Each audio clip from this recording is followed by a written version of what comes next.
Hi guys, welcome back to my channel. I'm Toya and I'm here to give you my 2 cents on the Real Housewives of Atlanta Season 13 Episode 4.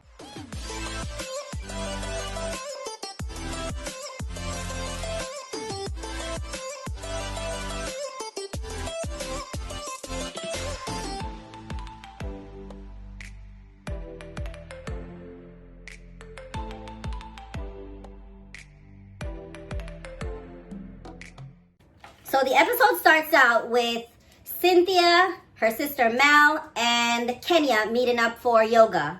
And they get to this yoga studio. Kenya already walks in with a stank attitude. And it was even stanker to watch her do those exercises. She was moaning and groaning as if she was my grandfather's rocking chair. Girl, get it together, please. Moving on. So they start talking about Cynthia's hesitance in planning her perfect wedding on 10-10-20 if, COVID is still running rampant, the venue needs to close, what are you going to do? So Cynthia is still trying to express her side of the story to them, saying that, she doesn't feel that way. Mike, she'll marry him, on the sidewalk if she has to. But they were telling her, listen, you weren't saying that. Mike even asked you if that's what this meant. If you don't get this venue on this day, are you still going to get married?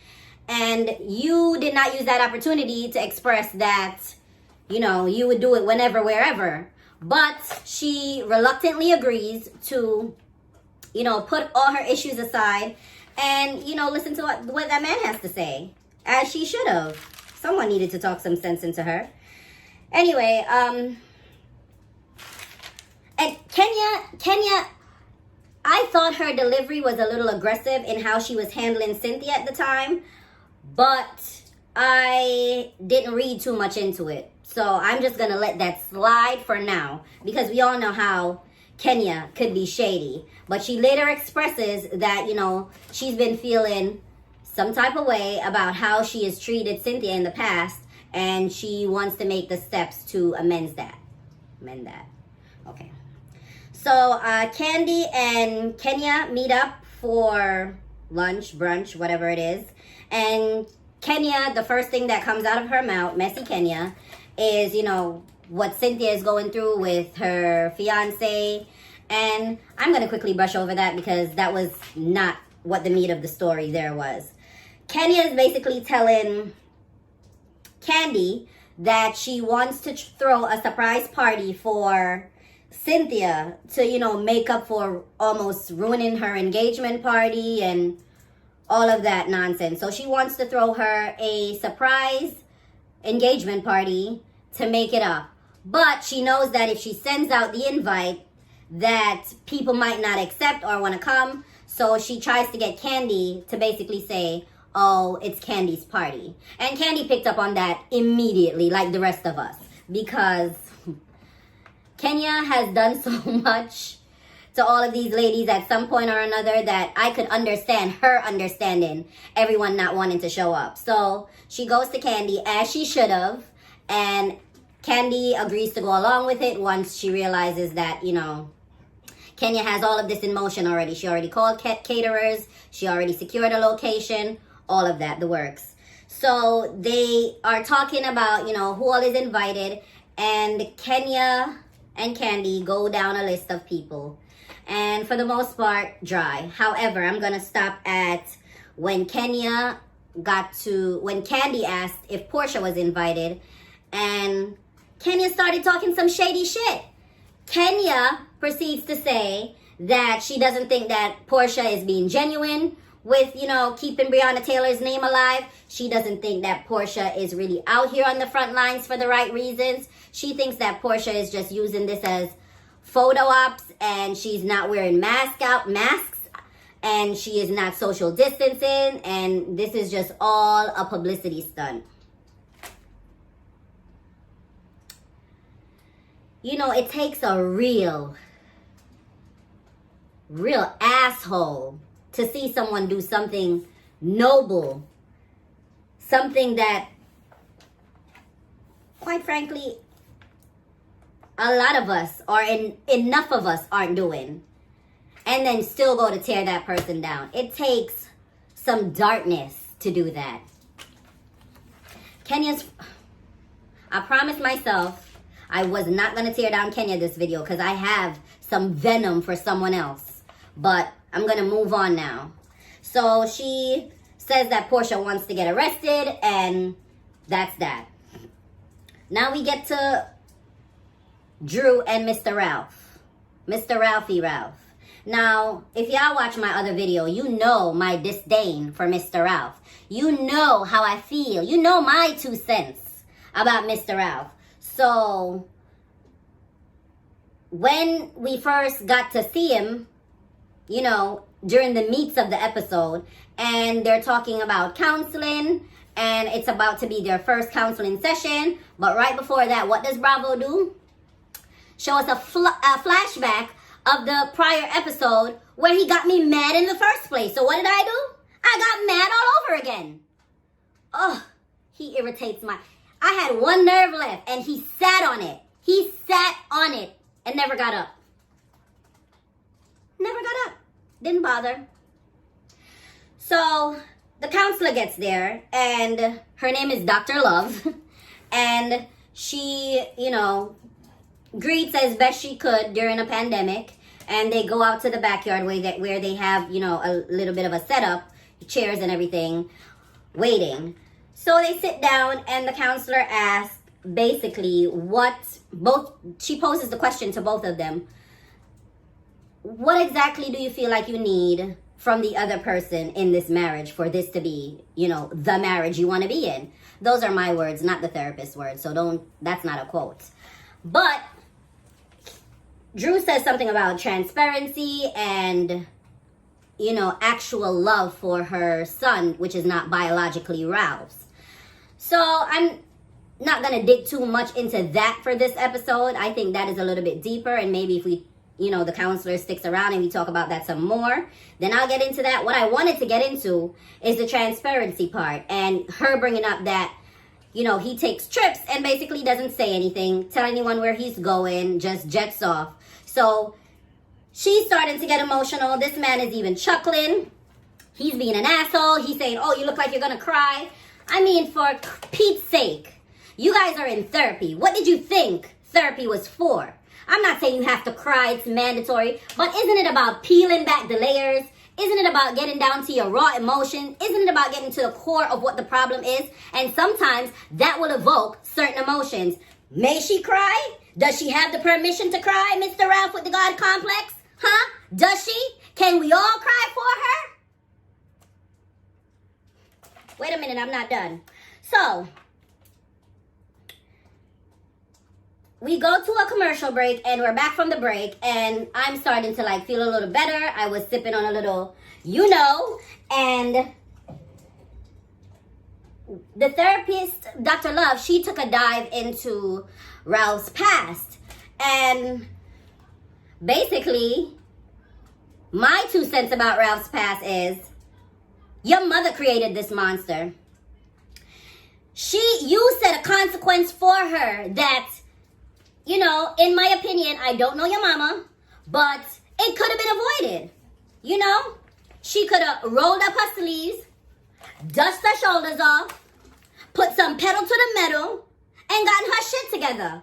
So you move out as a kid and you told her, you know, if you don't stop whatever it is you're doing or acting however you're acting, then I'm going to move out. And guess what? You moved out. And because of that, you feel like those series of unfortunate events led to your mother being evicted. And what did she do? She came to you and apologized, which further made you feel like you were king shit. So you gave your mom a consequence, which I didn't feel was a consequence. But so what? She succumbed to her downfalls and she got evicted, and somehow she felt like that meant she should give you some apology. So she gives you an apology and you feel like, oh, so I told her this happened, she sees I was right, maybe people should start listening to me more because I'm someone that's right. So when I speak, it should be like the law. Is that what you're saying, Ralph? Ooh, you just got me hot. You just got me hot. It's 2021, and I just wanted to be where the money resides. Where the money resides, where the money resides. But Ralph got me over here being hot. Oh gosh. Anyway, so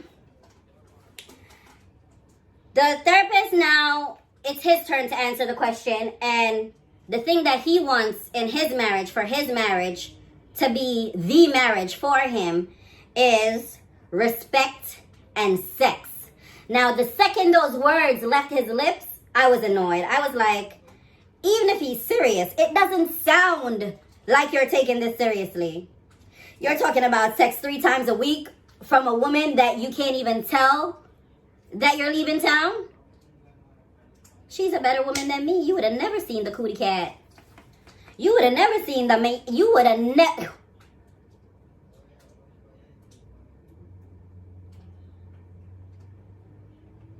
No, I wasn't frozen. I wasn't. So, then,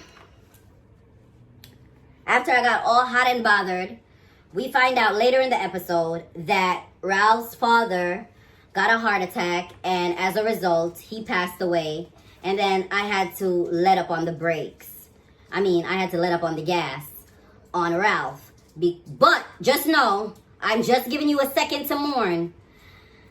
Because you come next week, you piss me off again, I'm on your neck. Let me just get back my composure, because Ralph always takes me on a roller coaster. I'm here, I'm there, I'm everywhere. Like, Ralph needs to cool it, because he's giving me high blood pressure at this point.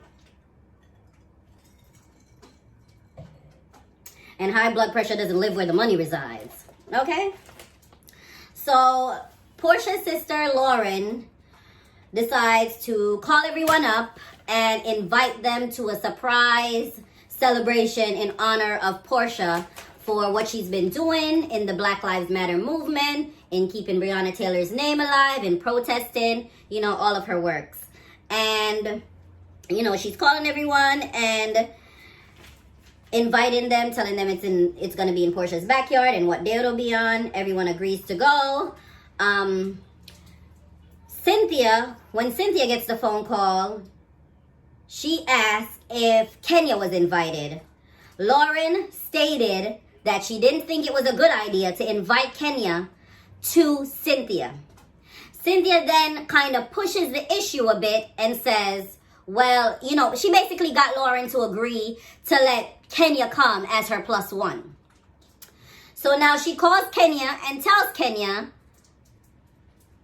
we're going to Portia's party, la la la. Kenya said some nasty shit again about, Portia's true intentions, but decides that, okay, she's gonna go. She's gonna give Pilar, Portia's daughter, some gift she bought her a long time ago that she didn't get to give, and we're like, fine.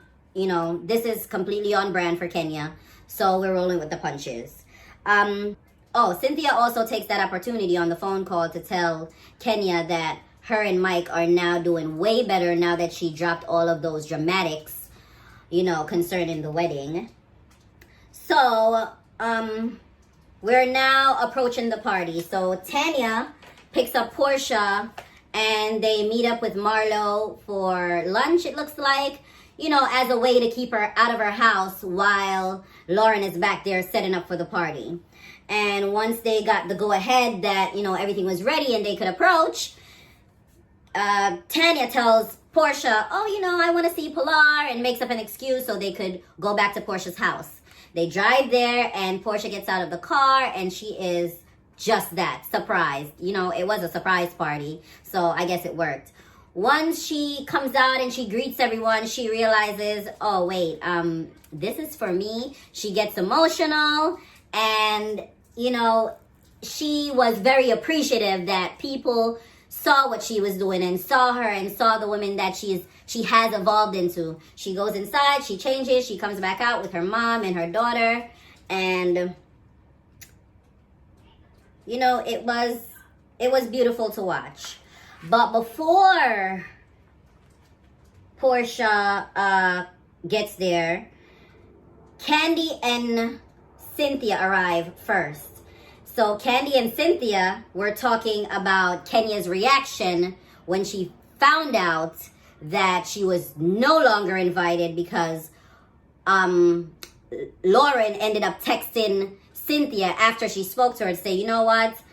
I don't want to interrupt Portia's energy or anything like that, so let's just not go ahead and invite Kenya. So Cynthia had to call Kenya up, and when she called Kenya and told her, Kenya was furious. Kenya started saying how people are going to pay for her hair and makeup because they were already there, and how, you know, this party was for a photo op anyway, and all of this nonsense. Kenya basically acted as if Portia herself uninvited her from her surprise party. How is Portia getting the flack for this when it's a surprise, meaning she doesn't know about it? She, you know, goes in for a couple of minutes, and Candy was like, well, maybe if you do feel that way, you shouldn't have come. So Kenya goes, well, you know, I wouldn't have said anything there. And Bravo goes to, you know, show all the clips of a lot of times Kenya's been entitled, you know, from the Kenya more hair care, and, you know, all of the other times she's ruined people's events just because she felt like it, you know. So it's not out of the way or a crazy enough idea to think that someone would not want to invite you to someone's gathering that you don't get along with. Put your big girl panties on and relax, okay? All right. So, moving right along. We're in the full swing of things at the party, and, you know, everyone's already meet and greeting or sitting down to chat. And LaToya makes her reappearance, and, you know, Kerr, Drew, and Nuger. Can you drop down in the comments and let me know what that girl's name was from an episode or two ago? She was the one that invited Portia, her sister, and Tanya over, and they used her pool, and they were having a good time that day. Anyway, that lady, they were all sitting down, chit-chatting, and LaToya goes, well, how old is your husband? And she says 56. LaToya says, oh, I know. So then everybody's looking at LaToya like, what the fuck is that supposed to mean? What do you mean, you know? She turns to this woman and says with a straight face, oh, you look like the type of women that date older men with money. Now, how insulting is that? I mean, saying that shit to a Marlo, fine. But you don't know this woman from a door knob. Like, I already thought you was rude. You have my name, and I'm here like ready to rip you a new asshole for your display of your behavior. I'm not saying go in here and act like a church mouse. Nobody's watching that on this show, at least. So, you know, be yourself. But unless you're really over the top in real life, you're not going to get any good out of this. Everybody that tries to be the Wicked Witch of the show came to be that way organically, and you're kind of forcing this down our throat. But that's my 2 cents. Okay? All right. So then Candy feels like she is a Kenya on steroids, just to give you guys a glimpse of what her behavior was. Candy and Cynthia are feeling a little old around the young girls. They're feeling a little ancient, a little elderly, a little AARP-ish. I mean, as they should. Cynthia said she could have had them. Cynthia said she could have had Candy. Cynthia looks good. Cynthia looks great, though. So these jokes are all in fun. Don't pay me no mind. Cynthia is one of the baddest on the show, if not the baddest. Let's see. Portia, yeah, all right. Yeah, I mean, Cynthia looks great, but by any means, for any age. I'm not just gonna say she looks great because she's 52 and whatever. Cynthia looks great. Okay, so now everyone's sitting around basically in a circle, and they're all talking, chit-chatting, and Cynthia goes, well, Portia, Kenya sent a gift for Pilar, and here it is. And Portia takes the gift, and she goes, oh, thank you, that was so sweet, that was nice. And Cynthia doubles down and says, oh, she would have loved to be here, but your sister Lauren had some apprehension. And again, I thought Portia handled that well. She said, Girl, don't nobody know what me and Kenya's relationship is. Like, 1 minute they could be good, the next minute, but for now, she's like, bleh. And you know what? With how Portia's life is set up, with, her relationship with Dennis, her daughter, her many jobs, her fighting for justice on the front lines, I don't think she is pressed to having a relationship with Kenya.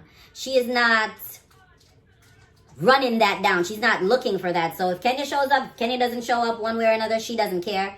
But it would be best if she doesn't show up so she could say some shit and ruin everything like we see in the previews for next week's episode. So there's that. Candy finally invites everyone to Cynthia's surprise party, including Cynthia and Portia, and everyone agrees to show up, but they don't know that Kenya's behind it yet. So, again, we'll see how that turns out in next week's episode. That's it for this episode. There's no more. It was a little dry, but Ralph got me tight enough to come on here and talk to y'all. I'll see you next week. Bye! No. Not bye. Not bye. I forgot to tell you guys to like, comment, share, and subscribe. Now bye. Whores in this house. There's some whores in this house. There's some whores in this house.